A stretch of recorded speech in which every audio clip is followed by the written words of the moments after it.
Hi folks, today we're going to talk about Raspberry Pi's future. Not just about Raspberry Pi 5s and the future of other models like Raspberry Pi 500 and Raspberry Pi Compute Module 5, but also about the future of Raspberry Pi as a company that produces these wonderful computers. On the 15th of January, there was a hack chat on Hackaday.io website, which was hosted by the Raspberry Pi CEO Eben Upton. Very interesting questions were raised by Raspberry Pi experts, and Eben gave a number of very interesting answers. Many of the questions were the same I would have asked myself, but I would also be asking about Raspberry Pi 6 performance compared to a classic PC. This is really important because most of desktop users don't really care what's in their computers. They care about computer reliability, computer safety, and computer performance. In this regard, there was an interesting question asking about whether Raspberry Pi would have made a classic PC extension card with RP1 microcontroller that would give a classic PC the same I/O functionality as Raspberry Pi has. Eben explained that these cards already existed and they were used by Raspberry Pi 5's developers. I guess they are also used by Raspberry Pi 6 developers right now, but Eben also let us know that Raspberry Pi may have commercialized these cards in the future. Why I'm telling you all this? Because there is a much more important question. Why the need of having Raspberry Pi 5's I/O functionalities on a classic PC was so eagerly expressed. Installing a PCIe extension card with RP1 microcontroller to a classic PC would have given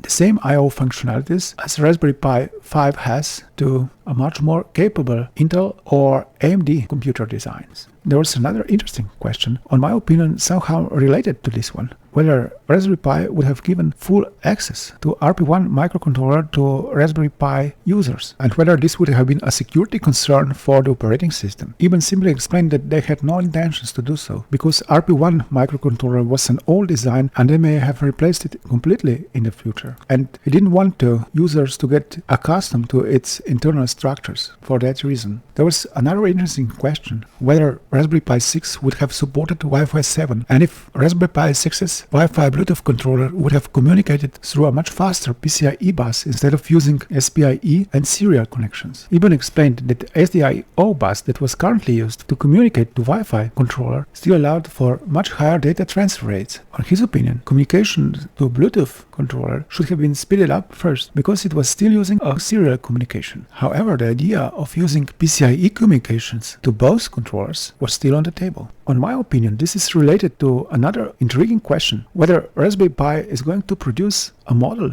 with BCM2712 system on chip only without the RP1 microcontroller, leaving the second PCIe port exposed. Anyone that knows Raspberry Pi 5's architecture is aware of the fact that the second PCIe port is 4-lane and therefore it is much more capable than the external 1-lane PCI port. We were again told that such cards actually existed and they were used by Raspberry Pi 5's developers, but Raspberry Pi 5 had no plans to commercialize them just yet. However, many private developers are eager to use a faster 4-lane PCIe bus that is already available with Orange Pi 5 and Rock Pi 5. It is primarily intended for SSD drives, but it is also possible to use it with other external devices like graphics cards. Advanced graphics cards with Compute Unified Device Architecture, CUDA for short, may also be used as advanced AI modules. No wonder why there was a question whether NVIDIA CUDA technology would have been supported by Raspberry Pi 5 in the future.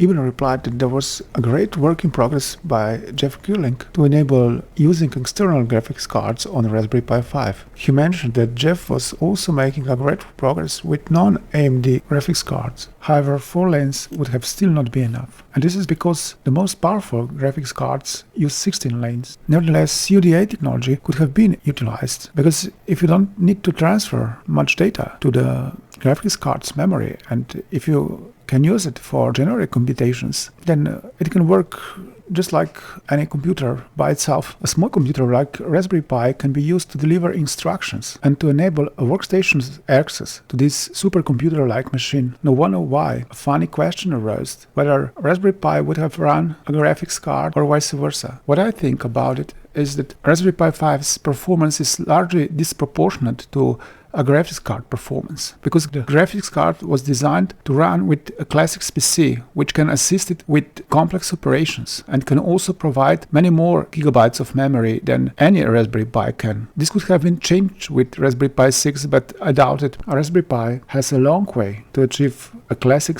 desktop PC performance. Therefore, it would have probably been wiser to enhance the graphics core performance within the BCM's new system on chip. If you analyze mini PCs market, you're gonna find out that none of them has an ability to attach a full-fledged PCIe graphics card. Such a graphics card also needs its own power supply, which is usually much more powerful than Raspberry Pis. External graphics cards can be added to some mini PC and micro PC models through a USB 3.0, 3.2, 4.0 or faster port or a Thunderbolt port. However, the only way to connect a high-performance graphics card to Raspberry Pi 5 is through one-lane PCIe bus using a special adapter with a USB-C port for an optional external power supply. Therefore, essentially, there are three paths that Raspberry Pi may take in the future. Raspberry Pi 6 may have a very powerful system on chip, so it would have 10 times more processing power as well as having a much more powerful graphics core. The other path is for Raspberry Pi to make RP1 chip. This is just the microcontroller that handles I/O operations, and place it on a classic PC extension card. This would have enabled the users to use a classic desktop PC with Raspberry Pi's compatible I/O functionality. Though a discussion was about creating a PCIe extension card, I think that a USB extension card would have been much more convenient, because you could have a meter or two long cable and you could place your extension card on the table, like Raspberry Pi 5, which is relatively small. This would have enabled you to use the existing Raspberry Pi heads as well as your own hardware. There would have been no need to support Wi-Fi, Bluetooth controller or USB controller or even Ethernet controller, because all of these are already integrated into a classic PC infrastructure. Not surprisingly, Eben mentioned that RP1 microcontroller may have been replaced in a few years with RP2 microcontrollers like RP2350 or RP2040, which have open architectures and are available separately from other Raspberry Pi's hardware. You can use them to develop your own computer or a computer system. Using such a microcontroller as an integral part of a classic PC extension card would have been easy, because there is a USB 2.0 controller, which enables you to connect it to a classic PC through a simple USB cable with 5 megabits per second data transfer rate. RP2040 microcontroller is similar but a little bit less powerful. The third path is a little bit sad, because in this case Raspberry Pi might have decided to stop development and to just support the existing Raspberry Pi models as well as existing Raspberry Pi compute modules for industrial applications. So much about Raspberry Pi 5 and forthcoming Raspberry Pi 6. What about Raspberry Pi 500? There was a question why Raspberry Pi decided not to support M.2 connector to enable us to inbuild an SSD drive. Eben explained that SD card can still provide enough performance for most users, and on the other hand, inbuilding the connector as well as all the elements needed to support SSD drive operations would have make Raspberry Pi 500 more expensive, and they have therefore decided not to go for these options. However, I believe that they might change this decision in the future if there is a high demand for such a computer. You can learn more about Raspberry Pi 5's architecture and operation as well as its enhancement options in this video. The last question I want to talk about is very interesting, and it's about Raspberry Pi's modes of operation. We all know that Raspberry Pi 5 has a power on button, like classic PCs. However, there was a further question whether Raspberry Pi 6 could have supported sleep mode, so that it could quickly wake from a low power state. Unfortunately, Eben let us know that supporting this mode would have been quite complicated, and probably there are not many plans to support it. I think that currently it is more important for Raspberry Pi to enhance performance than to focus on difficult to implement low power modes of operation. If you've liked this video, please press like and subscribe buttons and don't forget about the notification bell. Thank you for watching. See you in the next video. Bye.